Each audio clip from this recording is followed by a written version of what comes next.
Also, zinc is very important for the production of testosterone. Vitamin D is very important for the production of testosterone. You want to not be overdoing refined carbohydrates. You do not want to eat a low carb, high protein diet because this actually reduces testosterone. So you want your diet to be varied. You want it to have enough carbohydrates. You want it to have enough healthy fat. And then it shouldn't be a problem at all in terms of the production of testosterone. Welcome to the third episode of Chickpea Powered, the podcast dedicated to vegan athletes and entrepreneurs who want to change the world. Hope you enjoy this episode of the podcast. The biggest misunderstanding about people who glow is that they started like everyone else. However, with time and effort, they've developed time-proven lifestyle strategies to sustainable longevity and have been reaping the benefits of glowing skin, limitless energy, and an effortless lean body since. By listening to Chickpea Powered, you hear about their transformations and acquire the guidelines they use instantly, so you too can live without limits. Here's your host, Oliver Zergas. Yo, thank you so much for tuning in to the third episode of Chickpea Power. Listen, I'm so excited for you to be here. I'm so grateful for you to tune in with me. And I can't believe how amazing it is to have Dr. Brenda Davis with us today. She is essentially the pioneer of the vegan movement. She has contributed to the national vegan nutritional guidelines that you know of today. She has created them from scratch. Essentially, she was vegan before being vegan was cool and went through tremendous pressure. But I don't want to tell too much about that story because she's done a wonderful job of explaining it herself. All I want to let you know is that she's going to talk about how exactly you can stay deficiency free effortlessly so that you don't have to go looking for it anymore. You don't have to go through tons of YouTube videos to not find one thing about it, and how exactly you can incorporate fats into your diet to optimize your testosterone levels. Now, before we get into this amazing interview, I just wanted to let you know, keep a heads up for today's Superfood of the Week break. I'm going to be giving away 5 bottles of vegan protein powder to 5 lucky winners. And I know this will bring tremendous value to you athletes out there. Stay tuned on exactly how you can win this offer during the break. Now, I want you to go take a walk, go enjoy this interview, do what you have to do, and stay awesome. So, could you just tell me a bit about why you turned toward veganism and what was really your aha moment? Yeah, well, I am, I'm a registered dietitian, and I became a registered dietitian. I went to school in the late 70s, early 80s. And back then in university, all we learned about vegetarian even was that, it was kind of risky, and we learned that vegan was just plain downright dangerous. So it was not exactly something that was encouraged by my education or my profession. And so for me, what I ended up in public health. Actually, I was a sort of community nutritionist, and of course everything, Canada's food guide, everything was directed towards an omnivorous diet. All of our nutrition education materials. But I found myself gravitating more and more towards plant-based simply because it seemed to make so much sense to me to eat more plant foods because they were the foods we knew were the most protective, the fruits and vegetables and legumes and whole grains and nuts and seeds and so forth. So I was gravitating in that direction. But what actually was my aha moment was a little bit surprising. My aha moment was, I was sitting at home in Northern Ontario, and a friend of ours, was on his way hunting, deer hunting actually, said, I'm going to stop by for a few minutes on my way. And I said, sure, no problem. I'll put the coffee on. And so he dropped by, and I thought to myself as he was driving to my place, how can I stop him from shooting another deer? And I just was feeling badly for the deer. And so I had a conversation with him about it. And I said to him, I don't get why you do this. It seems not fair somehow to these poor animals that just want to live. And we got into this big conversation, and it was his response to me that actually changed the course of my life.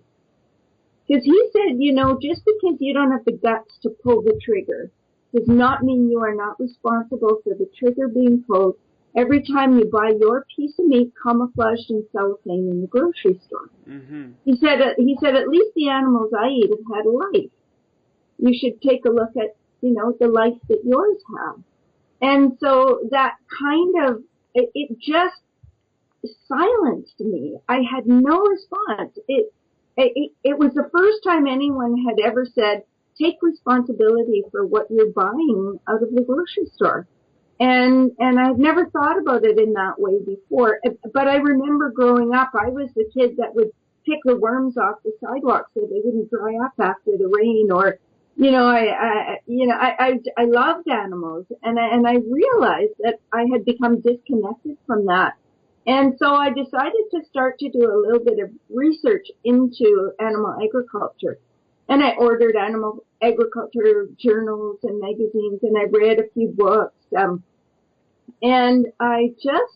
when I realized that the life on the farm for animals was not the way that we're conditioned to believe it is from storybooks in our childhood, that it's gone more and more towards a sort of a factory. We call it concentrated animal feeding operations, but we treat animals like commodity units.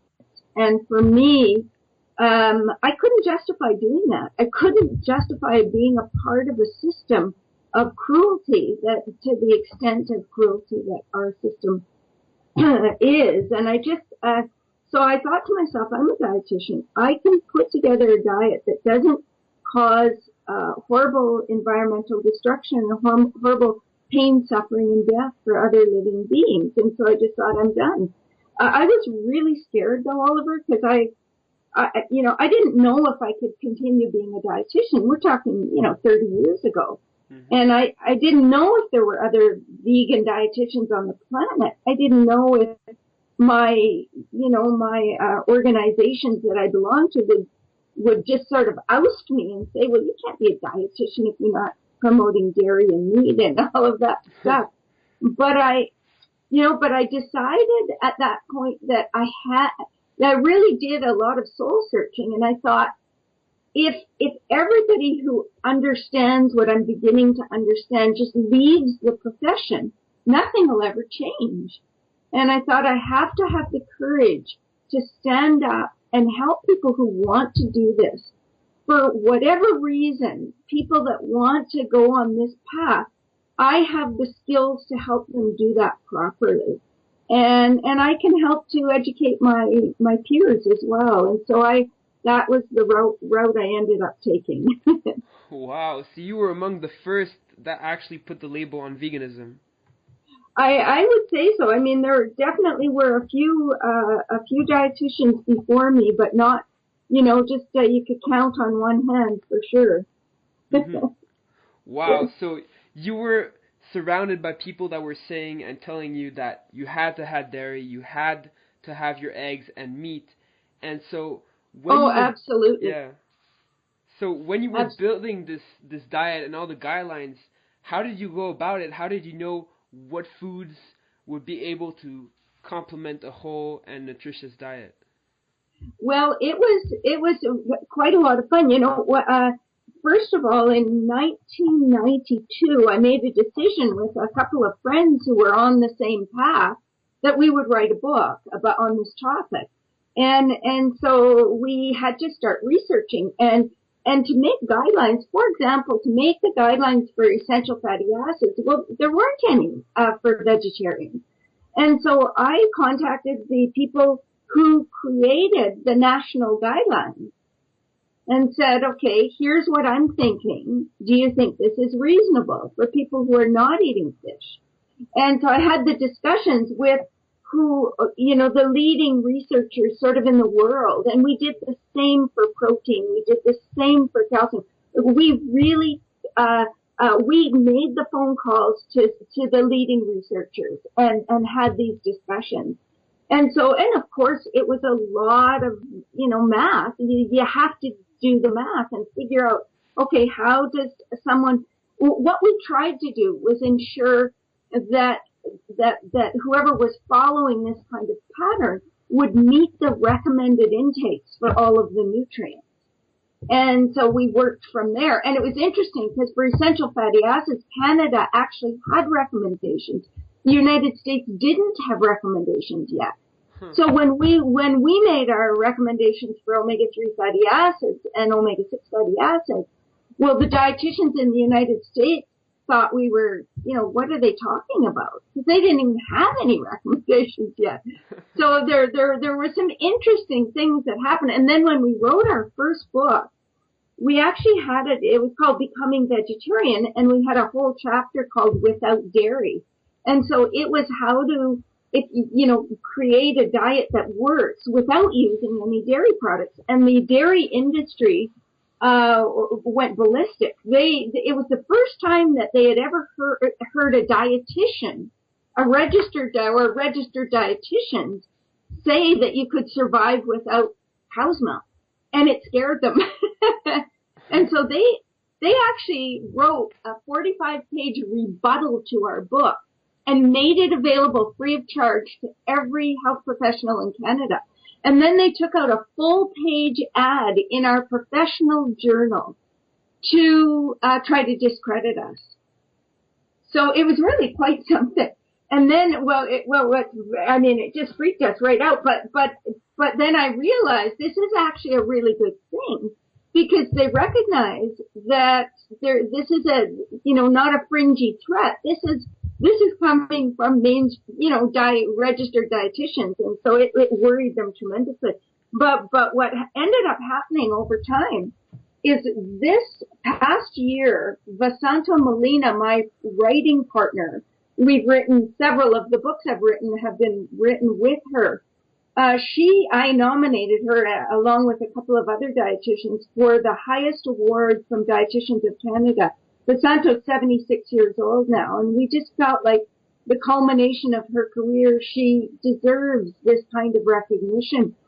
And she won a huge award, which is, doing the keynote address at Dietitians of Canada annual conference.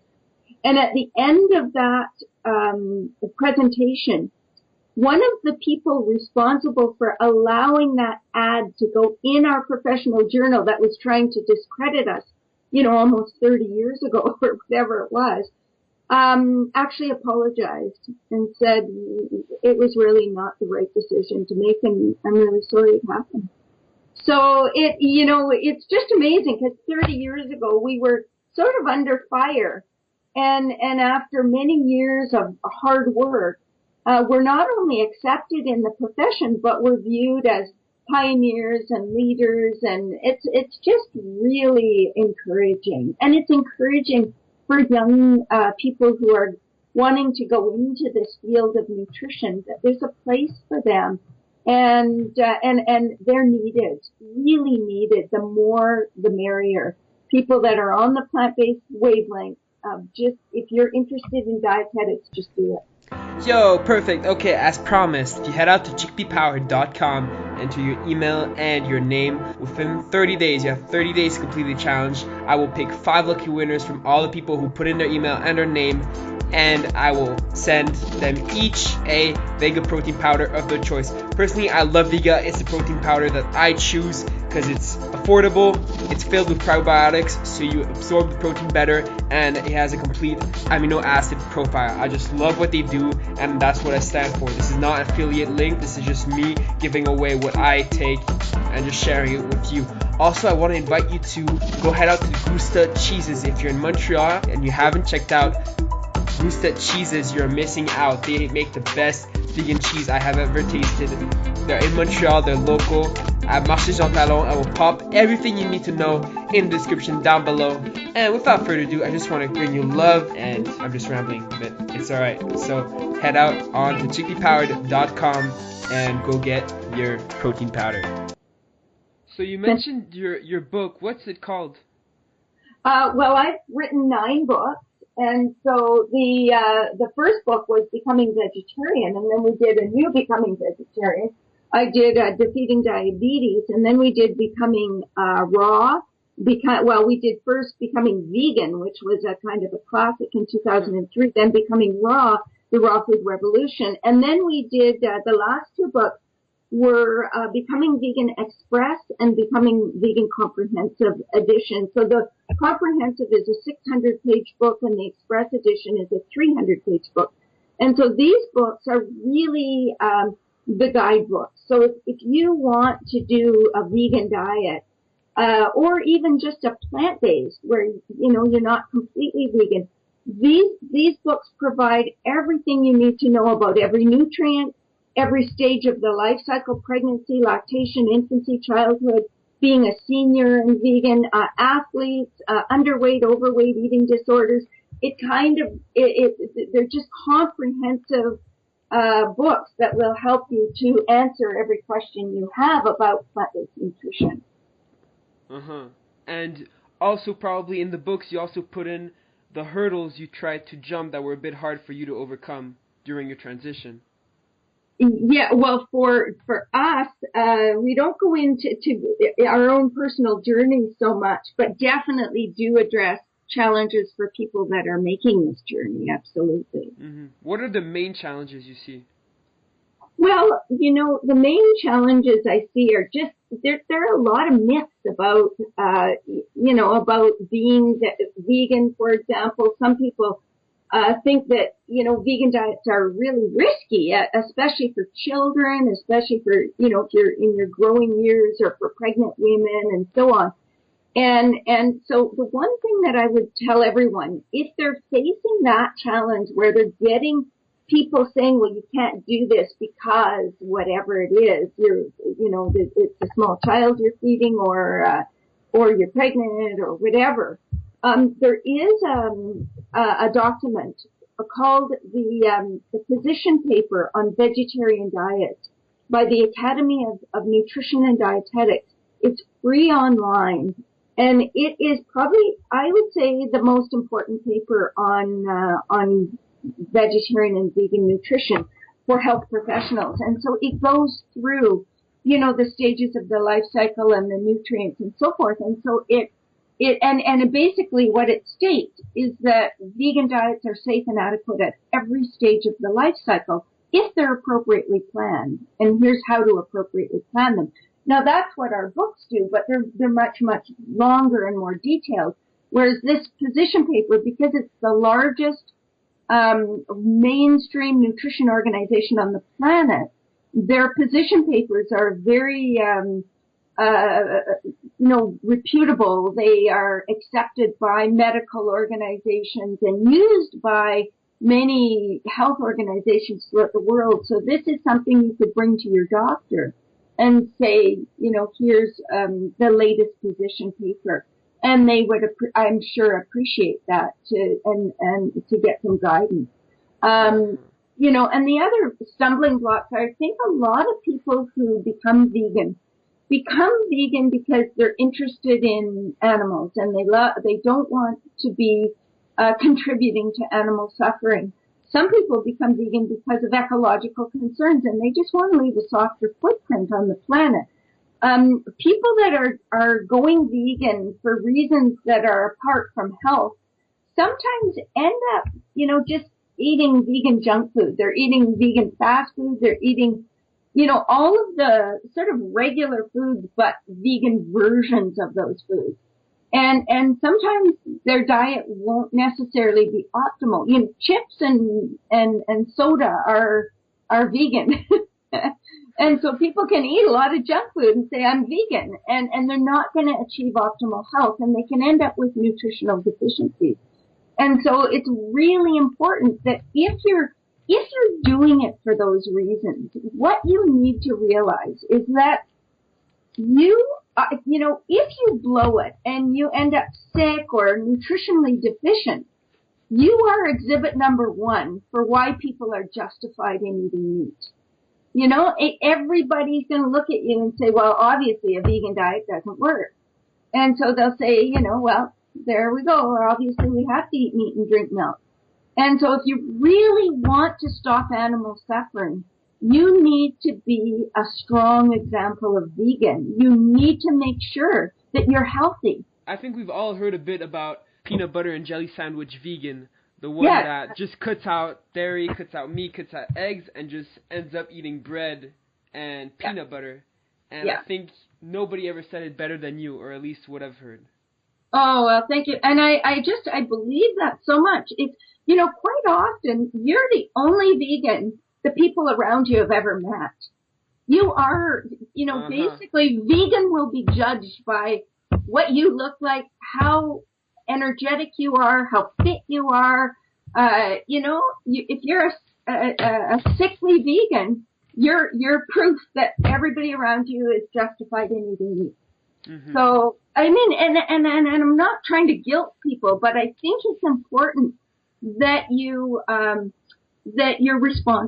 responsible vegan, and that you make sure you're meeting your needs, because, you get one kid with a B12 deficiency who dies, a baby who dies of B12 deficiency, and we see this, it happens. It sets us back 20 years because it hits the headlines. We don't see, when an omnivorous parent feeds their children, on McDonald's burgers and soda pop, and the child gets, whatever disease. We don't see the omnivorous diet being blamed for that, but we sure see the vegan diet being blamed. And the reason is that the vegan diet is still on trial in the eyes of the world. We don't have entire generations that have been born and died vegan. And so all eyes are on us. And so it's really important.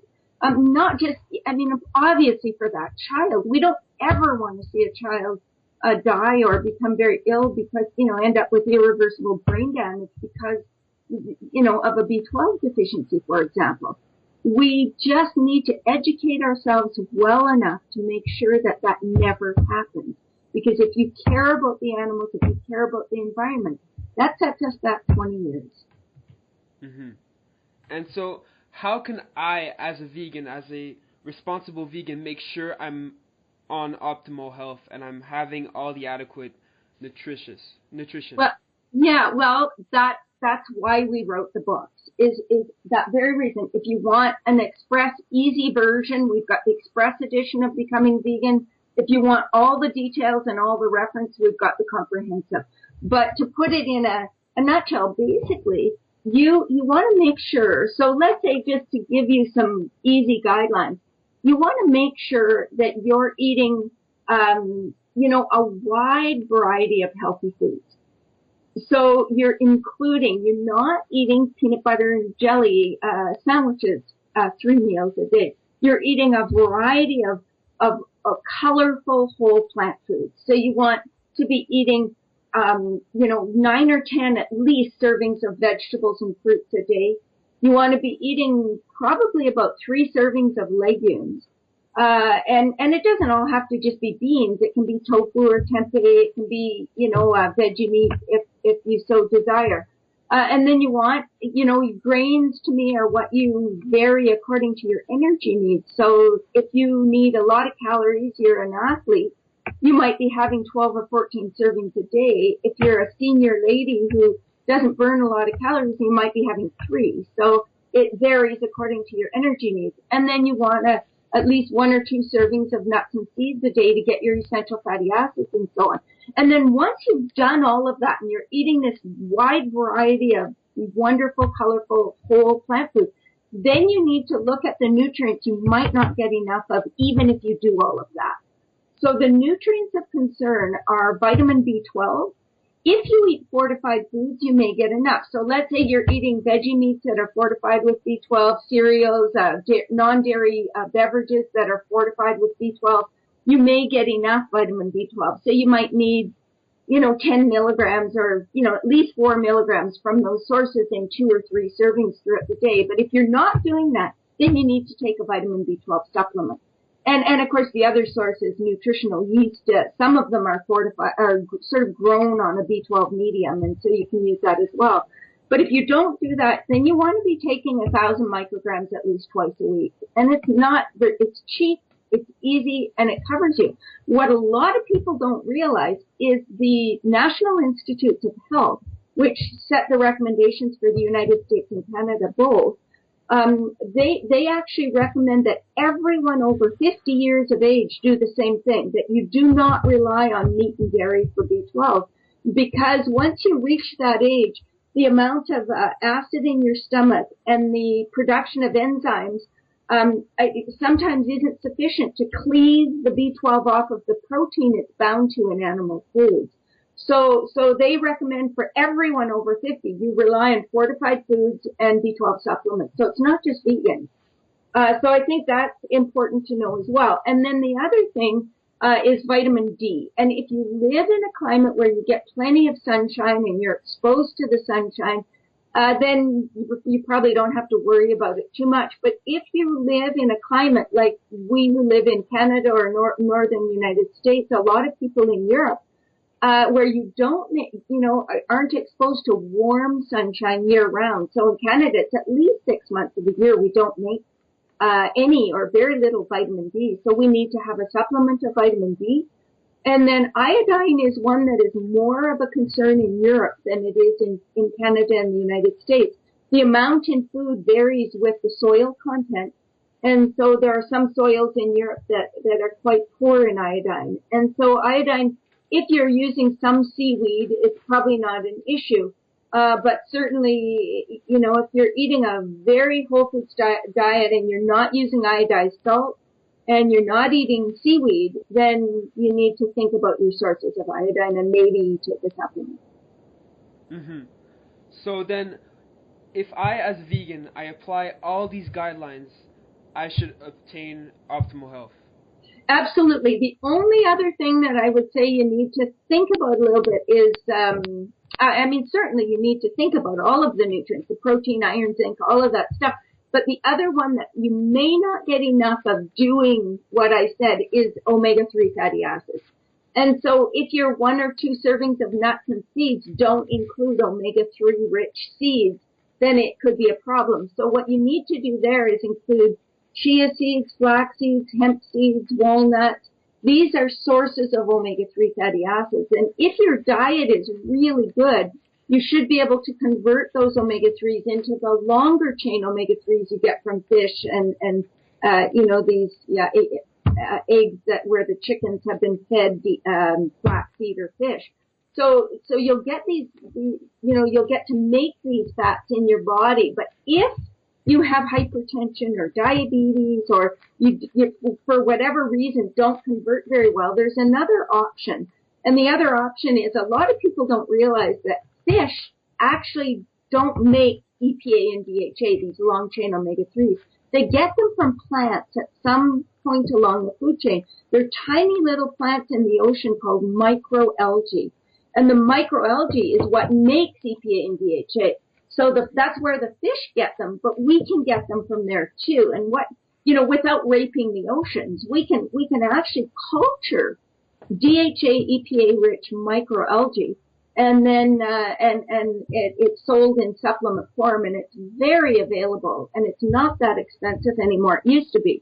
It's not anymore.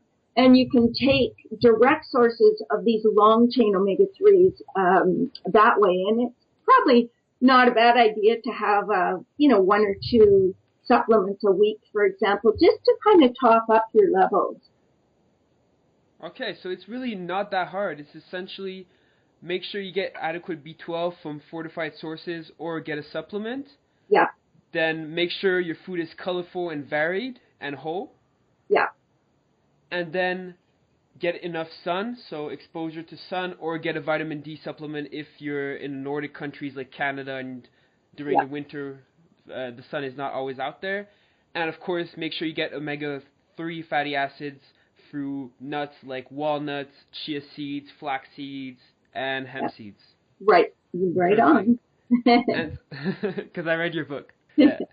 And so then as an athlete, what are the benefits I should expect to obtain once all these guidelines are in check? Well, that the studies are interesting. There's not a lot of studies, and I think from what I've seen, a lot of people who switch over to a very healthy plant-based diet, of course, that's the operative word, is a very healthy plant-based diet, they actually see an increase in their endurance.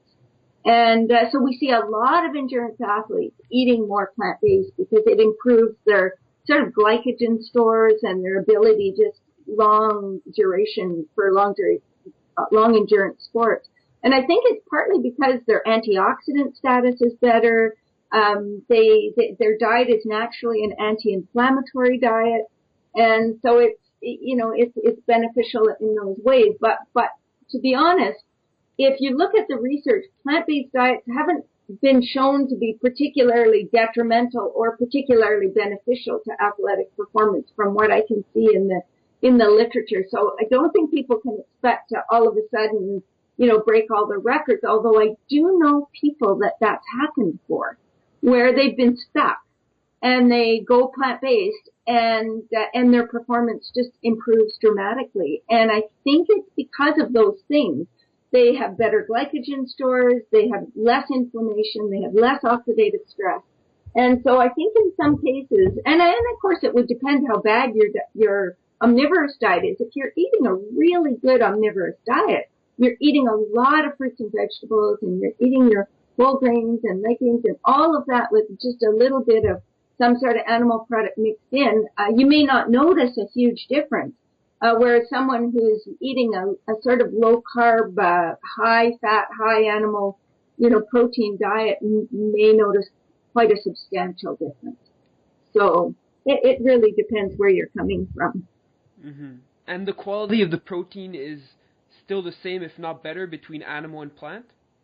Well, I wouldn't say it's better. Actually, I would say that's a tough one. The quality of the protein is, there's not a lot of difference. The biggest difference between plant protein and animal protein is that plant protein is less digestible because there's fiber there. And so it's about 10 to 15% less digestible than animal protein. And so you need to compensate for that. So let's say the average person needs 0.8 grams per kilogram body weight of protein. If you're getting all your protein from plants, I would up it to about 0.9 or even 1 gram per kilogram body weight. So that's the biggest thing. A lot of people claim that plant foods are missing essential amino acids, and they're actually not. All plant foods contain all essential amino acids, but essential amino acids made by, in plant foods can be slightly low. And so you need that mix of plant foods to make sure you're getting everything that you need. And that just happens naturally if you eat a variety of foods. Now, the one thing a lot of people don't know is animals do not make essential amino acids. Essential amino acids are all made by plants. Animals get them either directly or indirectly from plants. They get them directly, like cows, by eating grass, or they get them indirectly, like a carnivorous animal that eats another animal that's eaten plants. So at some point along the food chain, the essential amino acids are made by plants. So it makes no sense to think we can't get them from plants. It's actually where they come from. But in terms of, if we think about, say a plant-rich protein versus an animal-rich protein, so we're comparing, for example, we're comparing meat to legumes. There are big differences in the quality of those foods. So, for example, the legumes provide phytochemicals and antioxidants, and they provide tons of fiber. They have no cholesterol. They have very little fat. They have very low levels of pro-oxidants.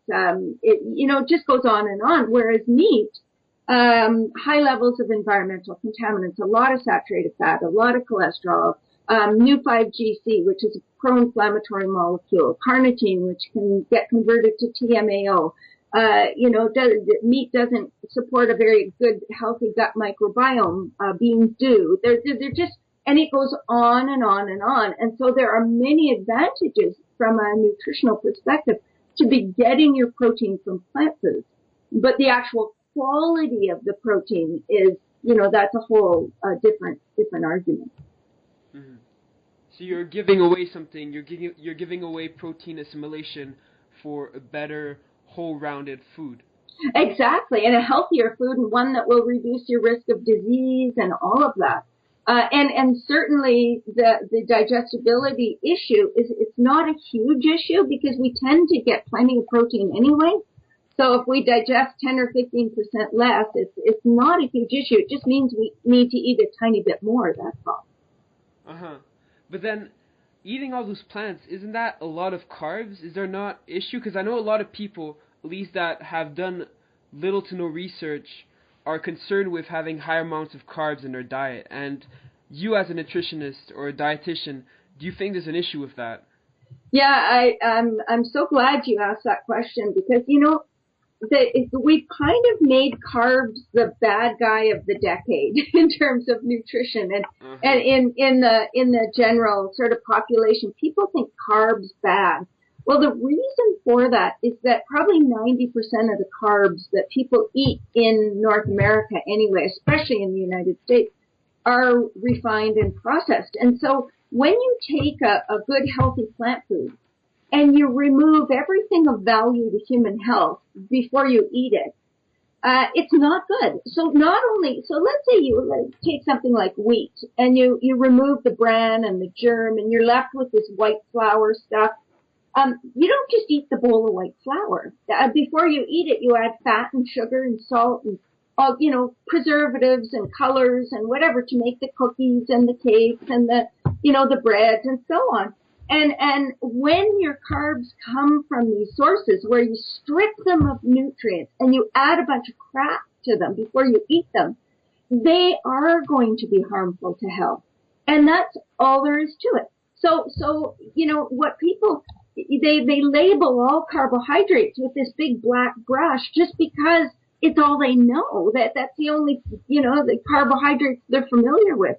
But when you get your carbohydrates from whole plant foods, it's a very different ballgame. And there's something I look at, and I call it the acid test. But if you look at the healthiest, longest-lived people in the world, so we have a few ways of doing that. There's the blue zones.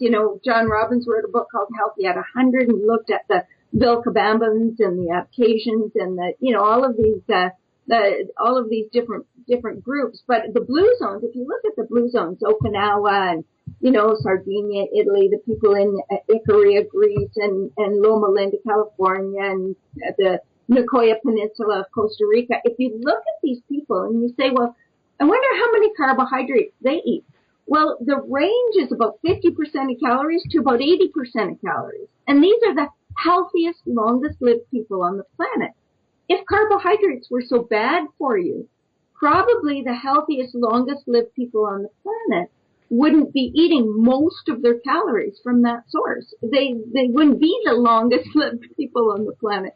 So I think that's, kind of the answer. And so the thing about carbohydrates is they are very consistently associated with health when they come packaged with fiber and phytochemicals and antioxidants. And so when they come from whole foods. So instead of getting carbohydrates from white flour products and sugary drinks and all of these processed foods, we need to be getting our carbohydrates from vegetables and fruits and whole grains and beans and peas and all of these kinds of foods, and nuts and seeds have a little bit, but whole plant foods. Maybe one last question. Yeah. A lot of studies depict saturated fats as bad for you. Yeah. As plain bad for you. Though I saw a study recently that said it can increase your levels of testosterone. Okay. And as an athlete, that's quite interesting for me because we know testosterone is the fat loss and muscle gaining hormone. Okay, that's a really interesting question, and it's definitely not an area that I have tremendous expertise with, but I'll tell you what I know. Basically, saturated fat we know is associated with increased risk of disease. It increases your risk of heart disease. It increases your risk of diabetes.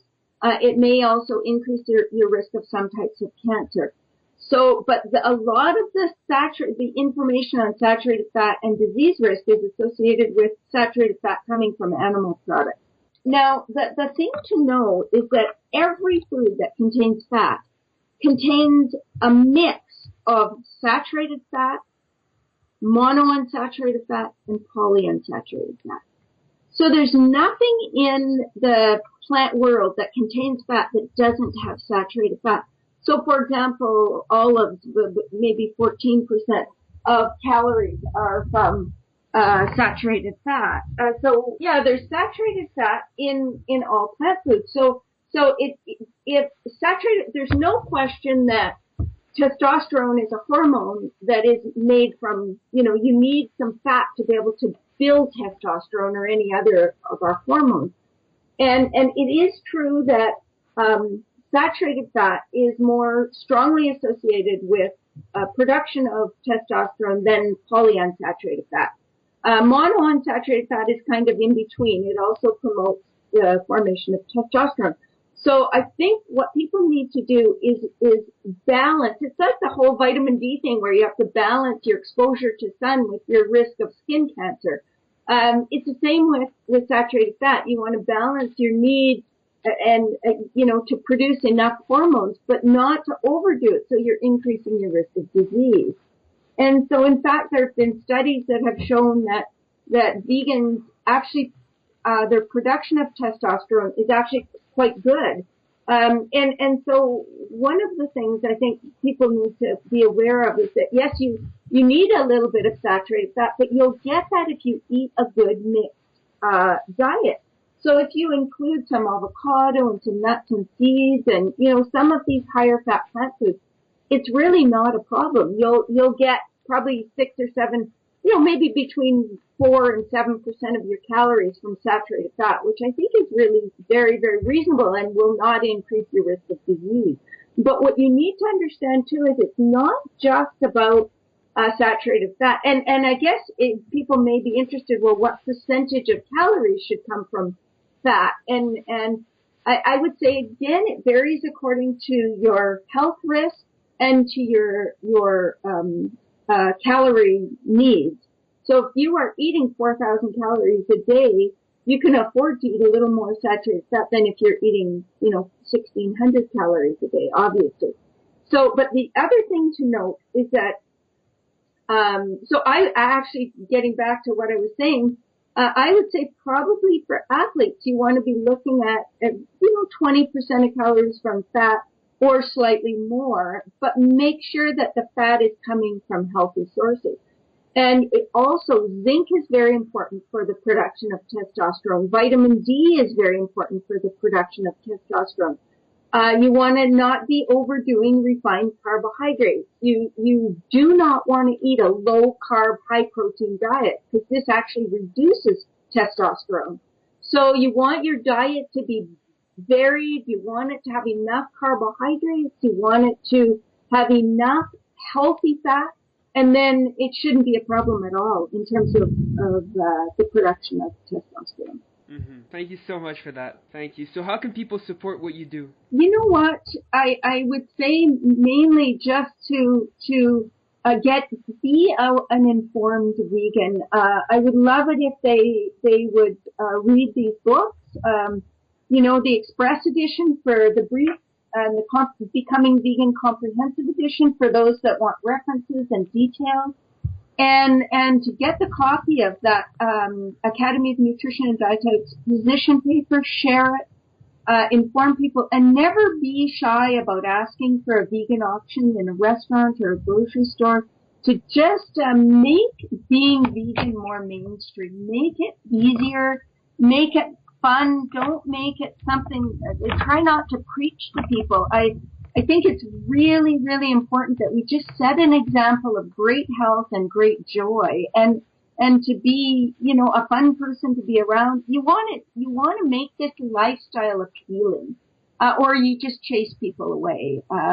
And so, I think those are things that you can do, and do try to support the community. And if there's an event in your community, get out there, volunteer, do what you can do to get involved. And, yeah. Absolutely agree. Yo, if you made it this far, I just want to thank you so much for listening to the entire episode. You do not know how much that means to me. And as Brenda Davis said, I'm going to link all her books, all her amazing content down in the description, wherever you can find more information on this podcast. And I just want to send you amazing vibes. You are an amazing person. Keep up what you do.